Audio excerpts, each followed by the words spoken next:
Voilà, bonjour tout le monde. The clouds parted over the Isles of Boreas. It was time to choose. The rebellion was in trouble. Ravens were scouting for the secret rebel base. They needed a game changer.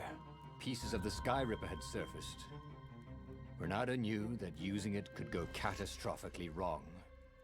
But he was sure he could figure out how to use it safely.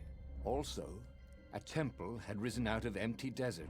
The Iblis stone was hidden there. It was a dangerous artifact. It could corrupt its user into a bloodthirsty monster. Maybe he could find a way to use it, to take its power without surrendering to its wickedness. And also, his old friend Lapino needed rescuing.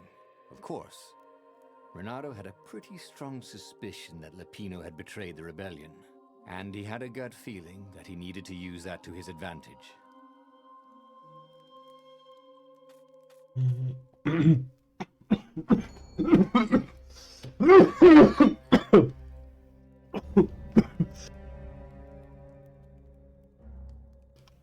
Pardon. Donc, je ne me souviens plus à quoi ça correspond cette clé. Lapino. 4 héritiers sur 4 déverrouillés. Ok. Alors, autre choix. Attends.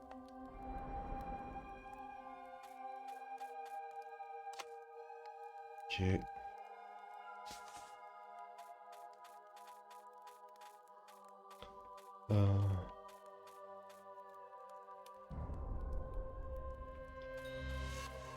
Est-ce que je suivrai pas la clé? Vas-y, je me souviens plus à quoi ça Renato correspond. finally realized that Lapino was a traitor to the cause, and maybe Renato could use that somehow. Ok. Renato couldn't quite put his paw on when he'd realized Lapino was working for the Empire. He'd never exactly seen Lapino sending coded messages to the palace, but he was sure. The rabbit had been on too many disastrous missions where he was the only survivor, or where he accidentally missed getting on the boat that went down to the abyss in flames. If Renato could prevent Lapino from getting back to the fleet with all the intelligence he'd probably gathered, it might be worth the trip.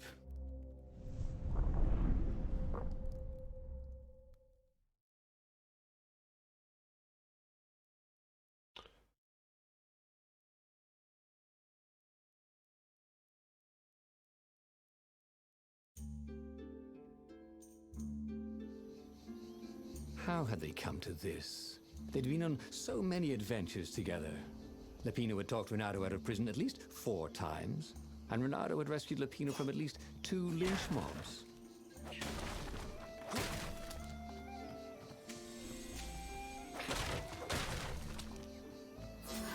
Ok, ça c'est utiliser le pouvoir. Ok.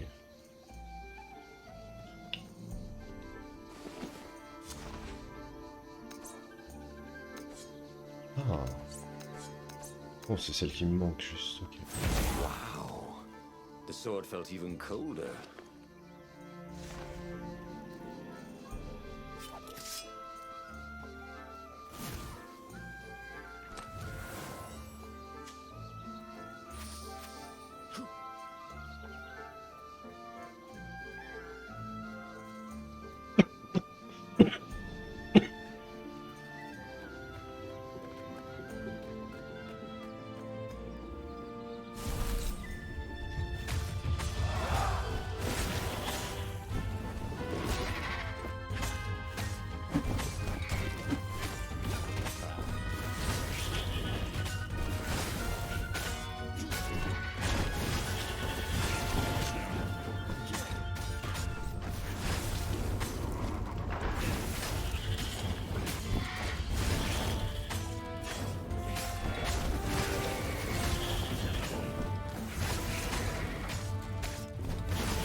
He'd always felt that the rabbit resented him.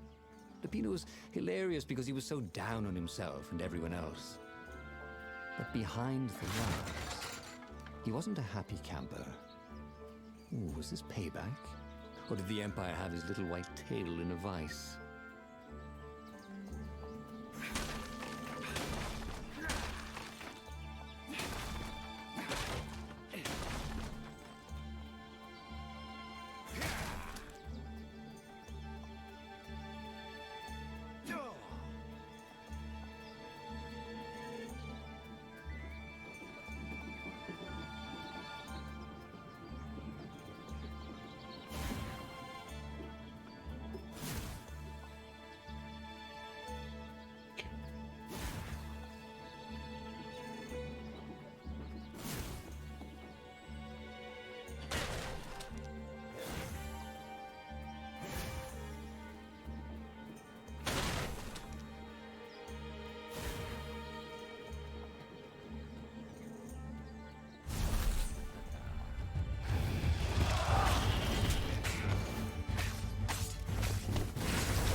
Renata felt a little better.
Every day he was getting better and better.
Interrupted story time! Of course, the lead raven.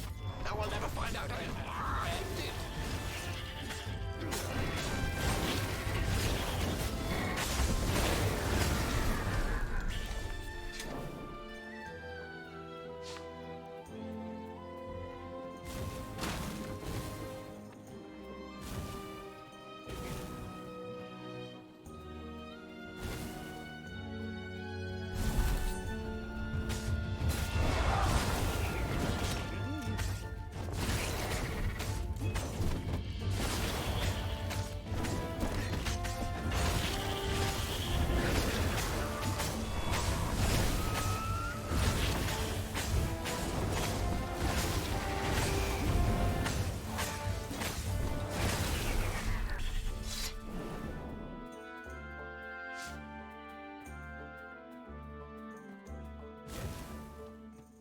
Lapina would betray him.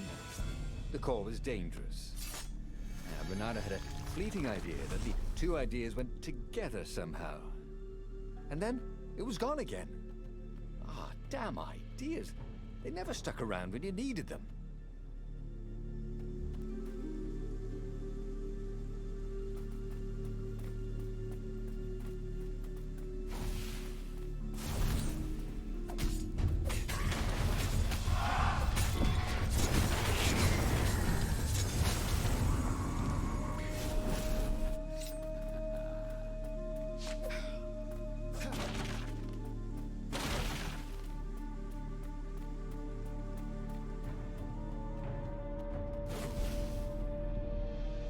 Bloody and exhausted, Renato finally reached Lapino.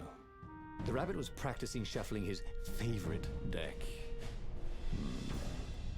Now that he knew what the rabbit was, there were a few things about him that Renato didn't find so amusing anymore.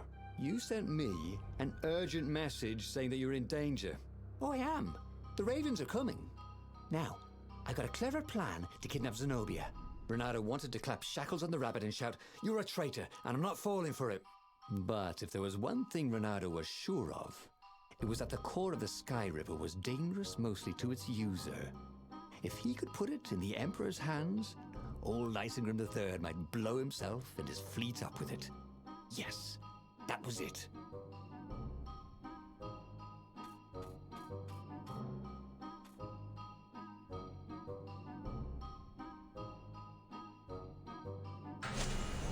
Me? A traitor? I'm hurt, said Lapino. Why ever would you say that? We found your code book, said Renato. They hadn't, but he hoped Lapino would blow his cover. You got me, said Lapino. And you know what? I don't regret a thing. It's always about you, isn't it? You're the pretty hero. You get the girl, you get the medal, and what do I get? Rabbit food. I thought you liked rabbit food. Go to hell, said Lapino, and he made a gesture. And 20 ravens came out of nowhere and stabbed Renato to death. He had tried something bold and paid the price for it.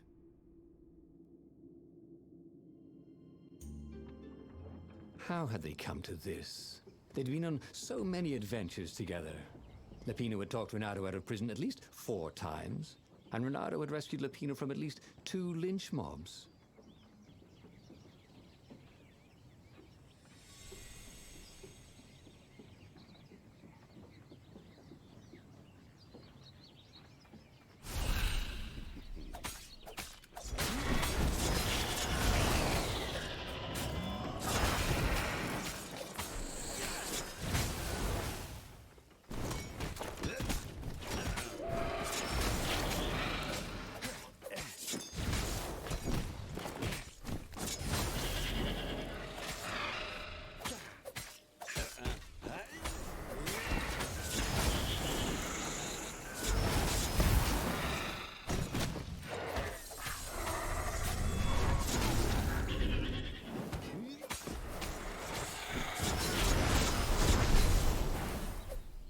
He'd always felt that the rabbit resented him. Lapino was hilarious because he was so down on himself and everyone else. But behind the laughs, he wasn't a happy camper. Ooh, was this payback? Or did the Empire have his little white tail in a vice?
Ravens were landing everywhere from dropships. He'd better get moving. If they got to Lapino first, the rabbit would give the Empire all the intelligence he'd been stealing from the rebellion, and they'd probably give him a medal. He'd have to be very careful about how he played Lapino. At the slightest hint of danger, the mad rabbit would take off like a rabbit.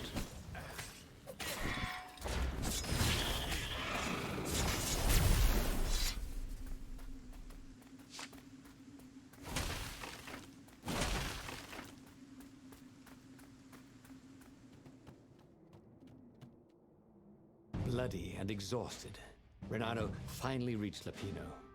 The rabbit was practicing shuffling his favorite deck. Now that he knew what the rabbit was, there were a few things about him that Renato didn't find so amusing anymore. You sent me an urgent message saying that you're in danger. Oh, I am. The ravens are coming. Now, I got a clever plan to kidnap Zenobia. Renato wanted to clap shackles on the rabbit and shout, "You're a traitor, and I'm not falling for it." But if there was one thing Renato was sure of, it was that the core of the Sky River was dangerous mostly to its user. If he could put it in the Emperor's hands, old Isengrim III might blow himself and his fleet up with it. Yes, that was it.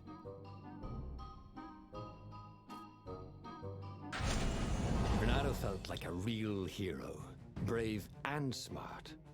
He told the rabbit all about the Sky Ripper's God's Eye core. "I'll go get the core while you attack Zenobia," he told the rabbit. "Oh, wait, I've an even better idea. I'll get the core and you attack Zenobia," said the rabbit. "Right, yeah, that is better," agreed Renato. Perfect. The traitor would make sure the Emperor got the core. Now Renato just needed the Emperor to use the core. If he could only get something that the Emperor wanted very badly. Zenobia. He could save her and bait the Emperor at the same time. Right. Now, all Renato had to do was fight his way through Zenobia's invading troops, sneak onto her ship and into her bedroom, and kidnap her without any of her dozens of guards alerting her. Then, he would rely on her love for him to convince her how evil her father was, so she'd run away with him instead of going back to her father, who was going to blow himself up. It did sound a little risky. But Renato had a feeling it would work out somehow. It always did.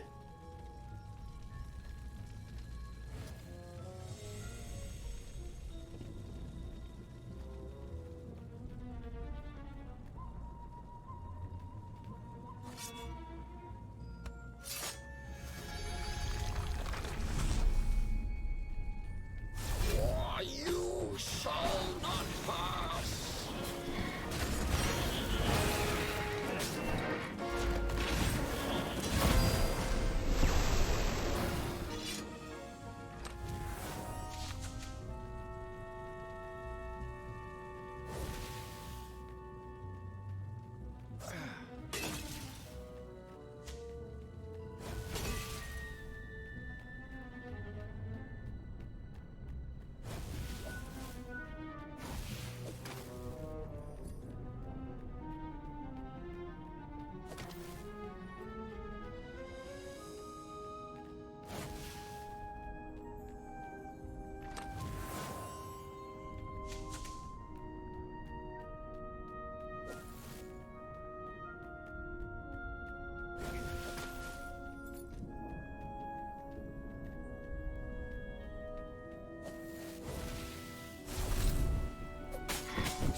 The new pathway made Renato curious.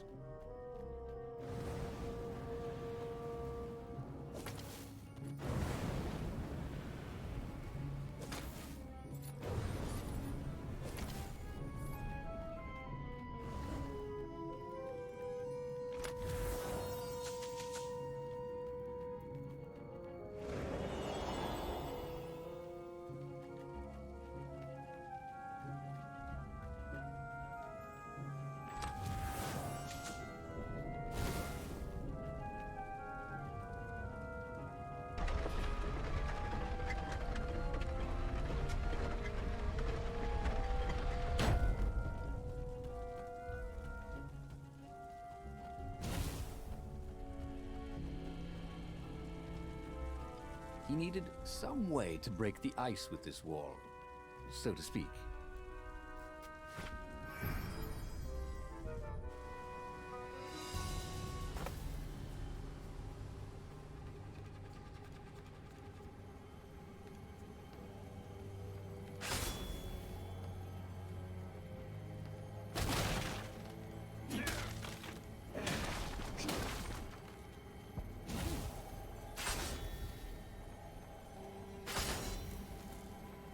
Say goodnight, Gracie, said Renato, wondering who Gracie was.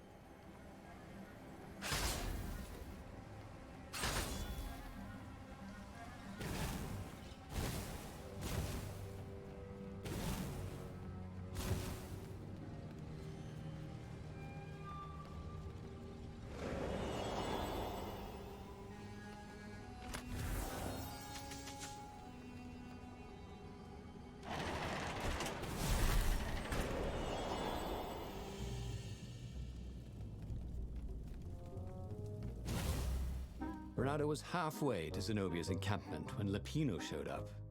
He was disheveled and distraught. They jumped us. I barely got away. Oh, they got the core. Oh, it was all going according to plan, thought Renato. Now he just needed Zenobia on his side. Yes, that was even better. The Iblis Stone. Zenobia could get it. And then the Emperor would have to pursue them. Wait. No. The gem would corrupt anyone. Even her. That's it, he thought. Even Lapino. Even though Lapino was already a traitor. It would turn him against his secret master, the Emperor. He would try to make himself Emperor. And the Emperor would have to defend himself with the core. Boom. He was a super genius.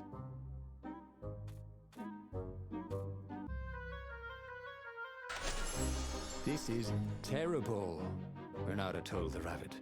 If only I had gone for the Iblis Stone. But now it's lost in enemy territory. He handed Lapino a map. It gives the bearer so much power. We can only hope the Emperor never finds it. What was that? Said Lapino. I think someone's following us. I didn't hear anything. Rabbit ears. You go on ahead. I'll check it out. And with that, Lapino hopped off with the map.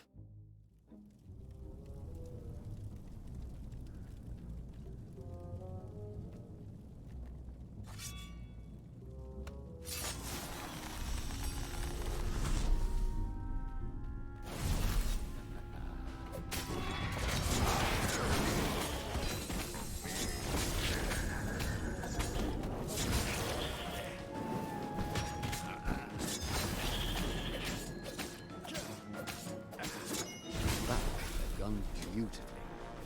A little hard when you needed one.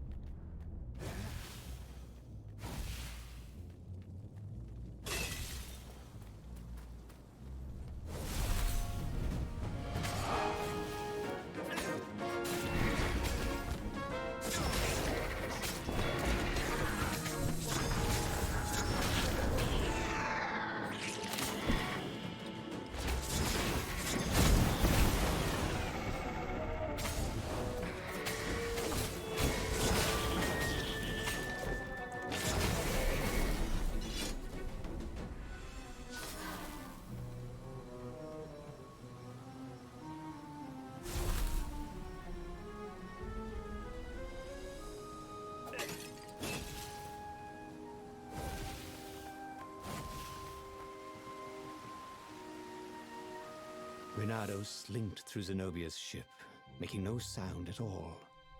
She was curled up on her bed. He'd forgotten how beautiful she was, how sleek, how soft. He tapped her on the shoulder with his sword. She was made of smoke, and he noticed he had a very solid blade to his throat. Did you really think you could capture me? Purred a familiar voice. I just wanted to chat, said Renato. Did you ever wonder why the Emperor adopted you? He needs a sacrifice, someone who truly loves him, to make a bargain with the lost gods. That's a vicious lie. He wants to bring them back. That's crazy.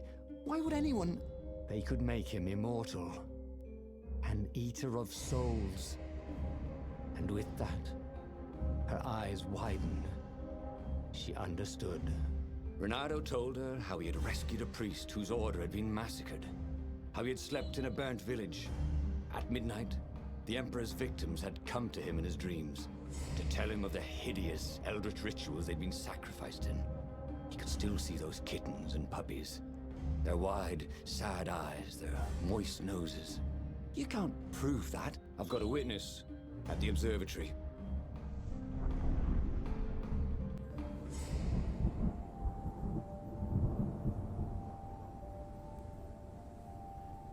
He couldn't tell her, not yet, why he was really here. He didn't want her to be anywhere near the fleet when her father blew himself and Lupino up. So he told her about how the Emperor's obscene rituals had raised ancient artifacts out of the land. How he'd followed the appalling trail of the hideous horrors His Majesty had perpetrated for the sake of his own immortality. Any of this ring a bell? He said. He told me it was all lies. You've always known when I was lying.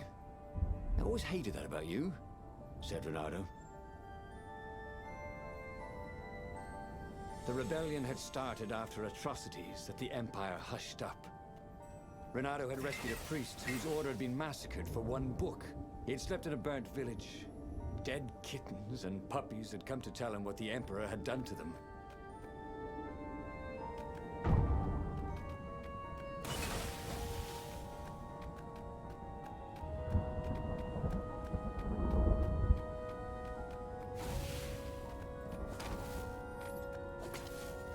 If only he had some way to break the ice. Or convince it he was a friend.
Don't you think I'd know if my father started practicing black magic?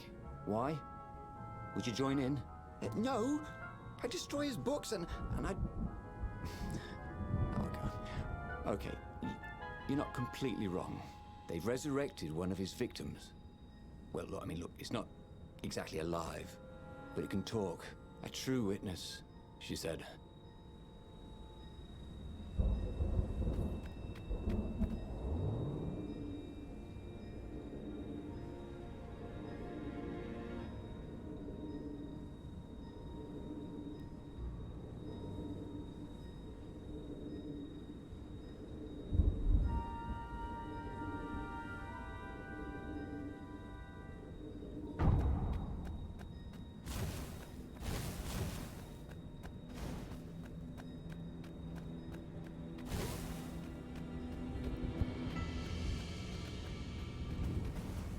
Good thing Renato didn't have vertigo.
The observatory was a burning hulk.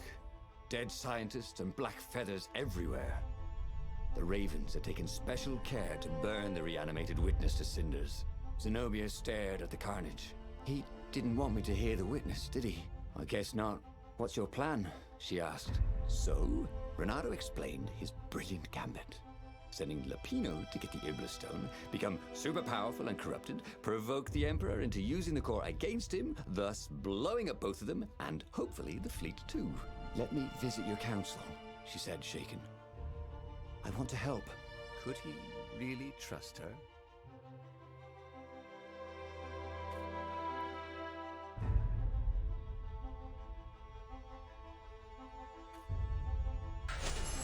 He'd done it. He'd made Zenobia see how evil her father really was. He wished she didn't feel this urge to join in the rebellion. After all, he'd taken care of the Emperor, right? Yeah, but she'd always been conscientious like that. She told him she had to go somewhere first. So Renato gave her the location of the secret base, and they agreed to meet in the ruins. He had a very good feeling about this.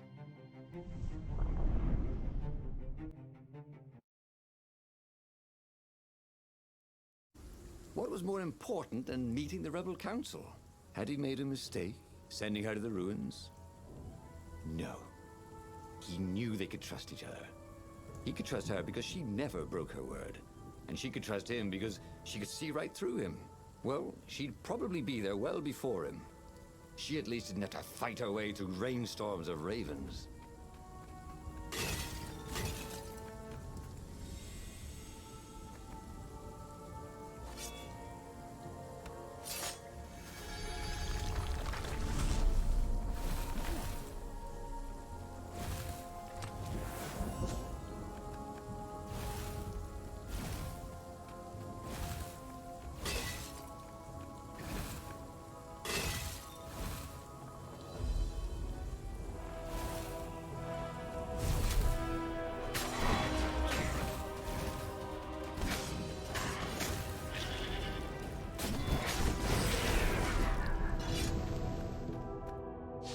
He missed her.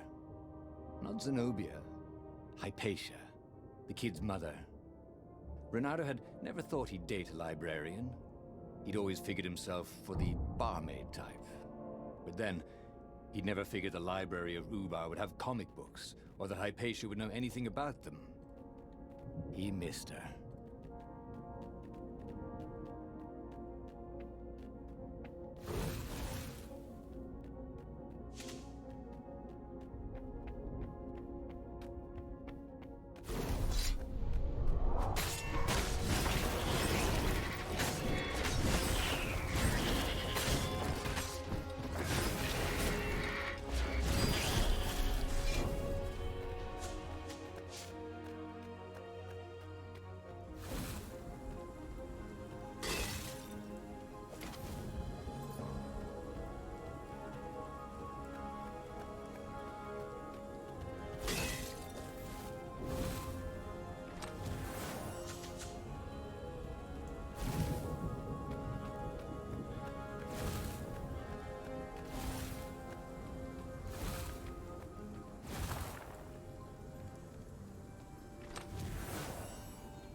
As he came around the bend, there was Lapino, unconscious on the side of the path.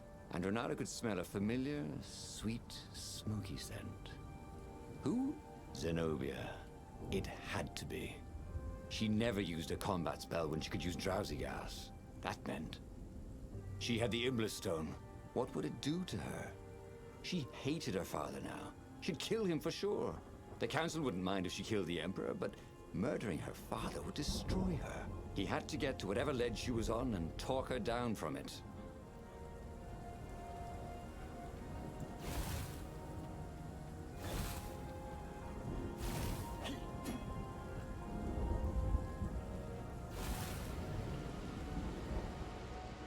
This would be the perfect place for a tic-tac-toe board.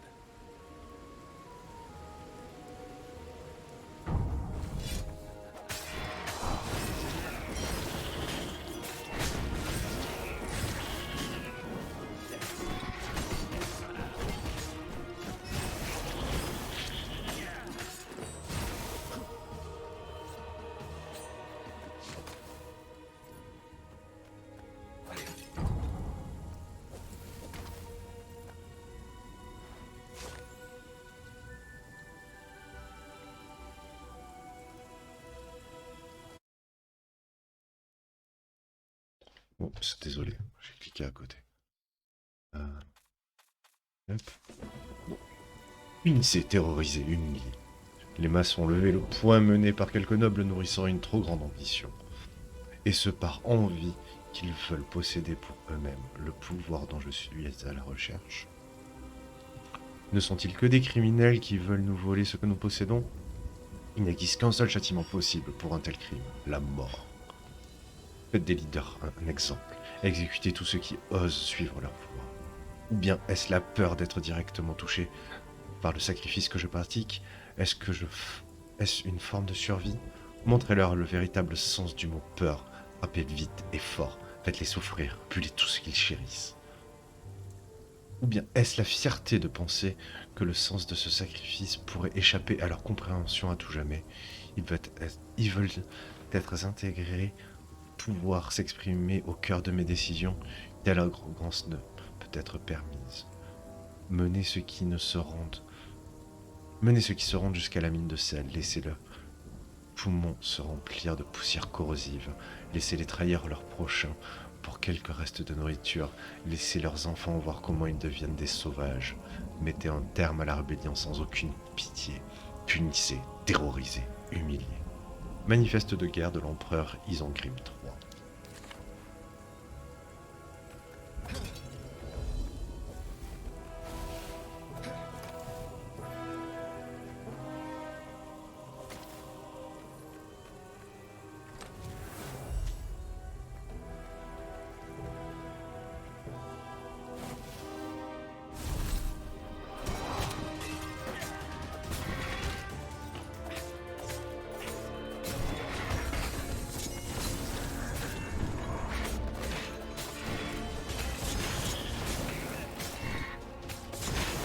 I don't have to clean up around here, he thought.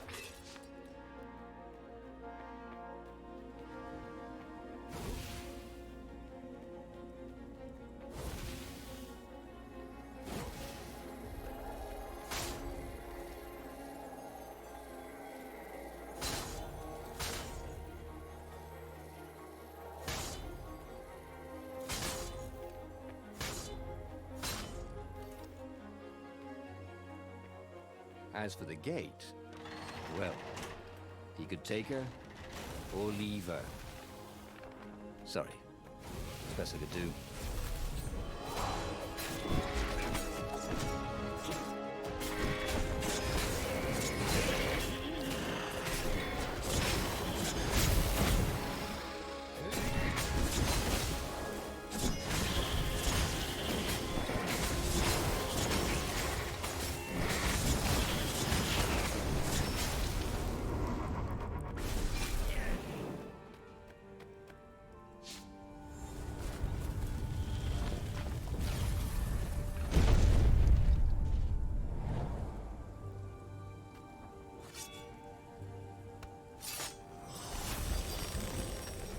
I wonder what happens if I go that way.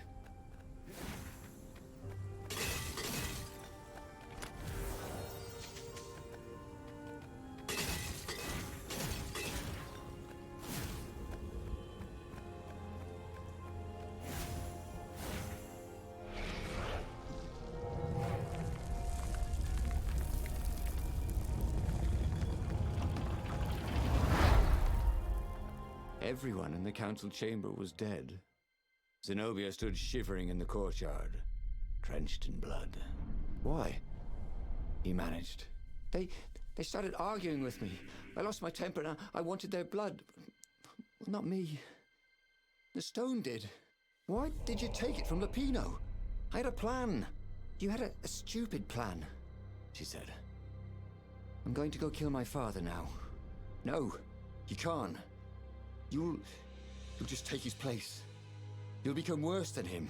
Get out of my way, or I'll kill you too.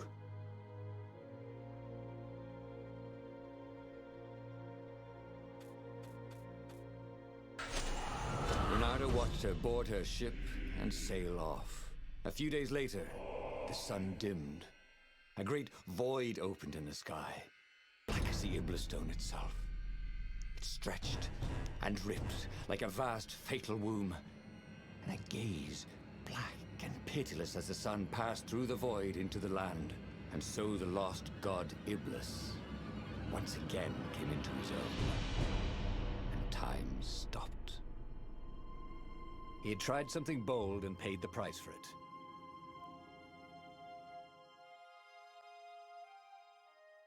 What had Zenobia gone off to do? What was more important than meeting the rebel council? Had he made a mistake, sending her to the ruins? No.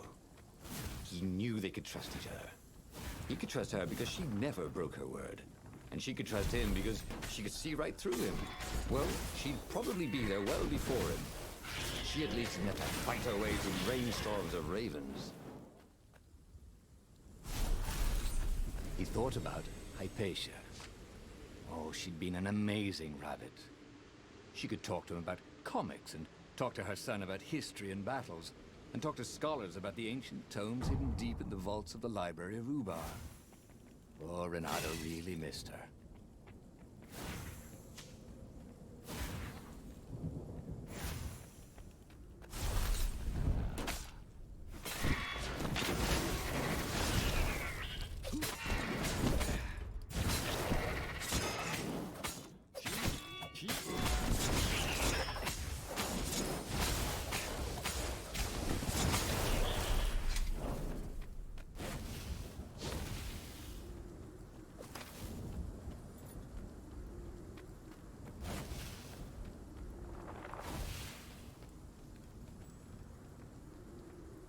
As he came around the bend, there was Lupino, unconscious on the side of the path, and Renato could smell a familiar, sweet, smoky scent.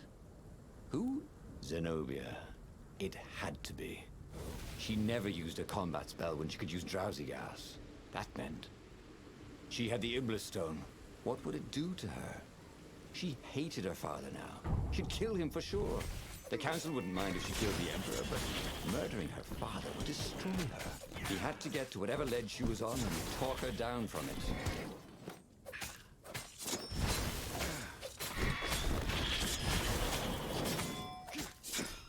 A for effort, D for dead.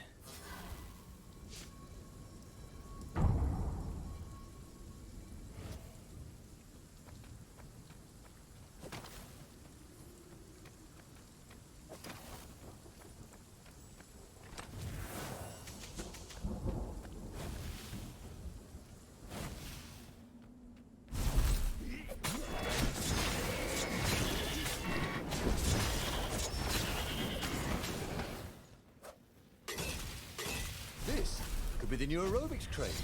Am I right?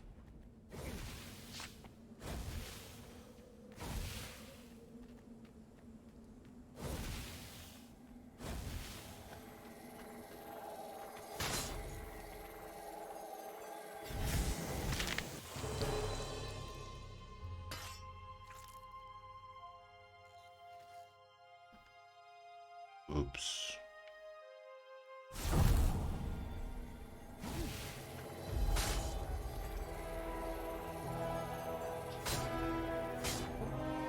These things could really use a hand.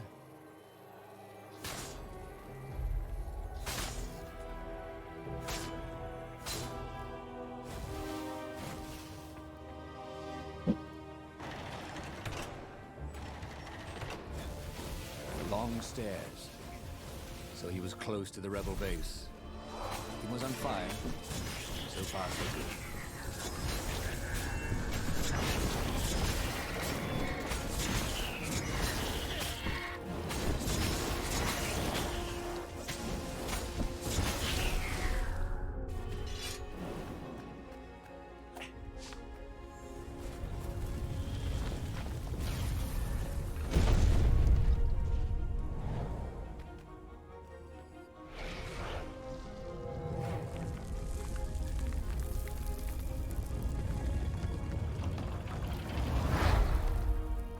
Everyone in the council chamber was dead.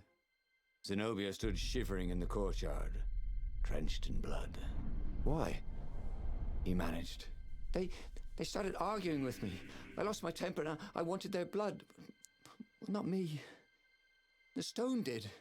Why did you take it from Lupino? I had a plan. You had a stupid plan, she said. I'm going to go kill my father now. No, you can't. You'll just take his place. You'll become worse than him. Get out of my way, or I'll kill you too.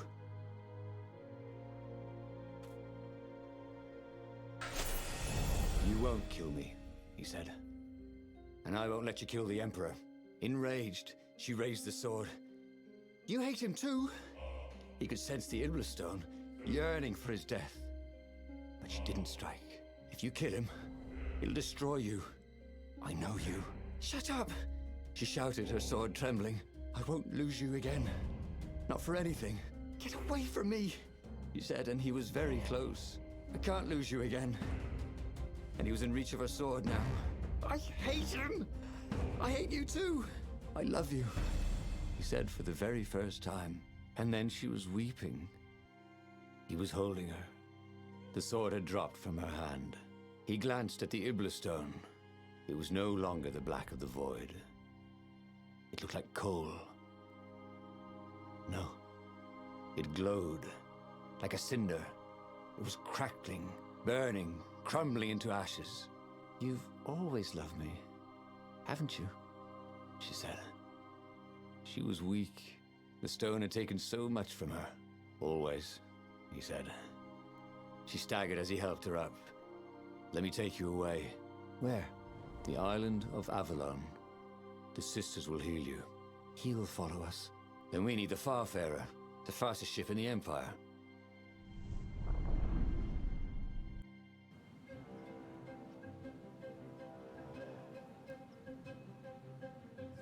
The Empire had seized his ship. They'd have to take it back.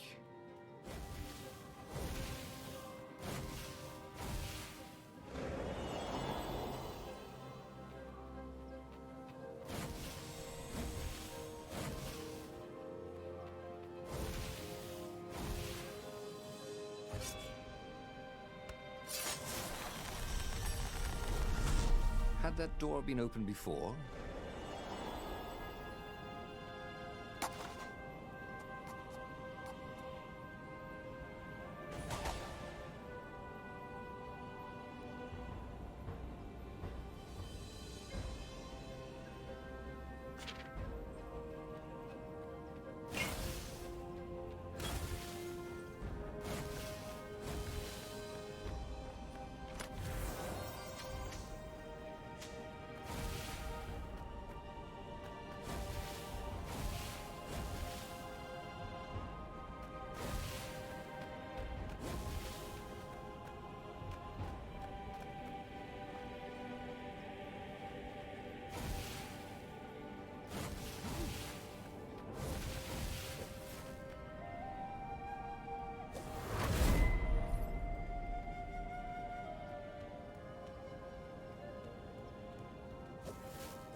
And there it was, his beautiful skycraft, the Farfarer.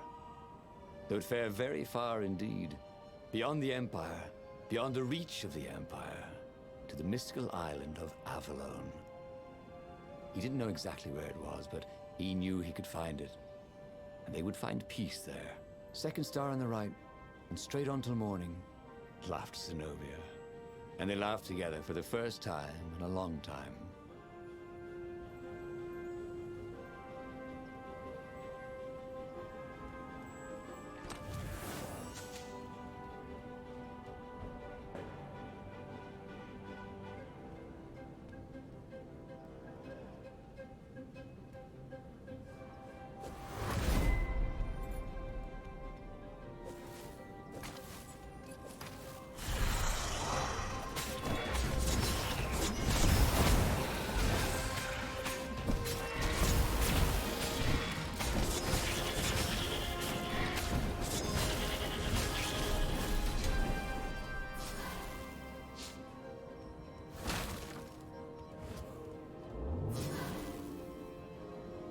Renato wondered if it wasn't cheaper to build bridges and stairs.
Oups.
But they did not go unnoticed. Scout ships lifted off, and the long lance of the Imperial flagship. Bernardo turned downwind to gain speed. The Raven ships could pursue, but they couldn't close. The Farspeaker croaked, "You return her and live!" "Go sacrifice yourself," yelled Bernardo. "Then you won't have her either." On the flagship, the Emperor was readying some arcane weapon. It couldn't be. It was the core. A devastating beam lanced out of the flagship. Bernardo zigzagged wildly to keep the Farfare out of it. Now the Raven scout ships were closing the distance, and the beam was getting closer too. Then came a blinding flash, and the air was searingly hot all around him. There was a thunderous, deafening roar. He could smell burnt oak and burnt feathers and burnt flesh. But when he could hear and see again, they were alive and unhurt. And they were alone in the sky. Zenobia embraced him. They had done it. Through luck and through love, they had won the war. "Avalon, here we come," he said as he held her arms wide in the prow of the boat and let her feel its speed. "Maybe the real Avalon is wherever we're together," she said. And so, after a bit of an argument, Bernardo and Zenobia went to one of the two Avalons. The one shrouded in mists, or the one in their hearts. But which one they went to, I'll never tell. He'd done it. He'd forged his own destiny. Well, he hadn't actually done it. But he knew what he would do. Renato smiled at the book. He practically wanted to kiss it. The kid's sacrifice hadn't been in vain. He'd saved the book and saved the world. Renato owed him and his mother so much. Renato lowered the mainsail and let the Farfarer shoot forward in the breeze. Second star to the right, and straight on till morning. This time, he would win.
Ciao tout le monde.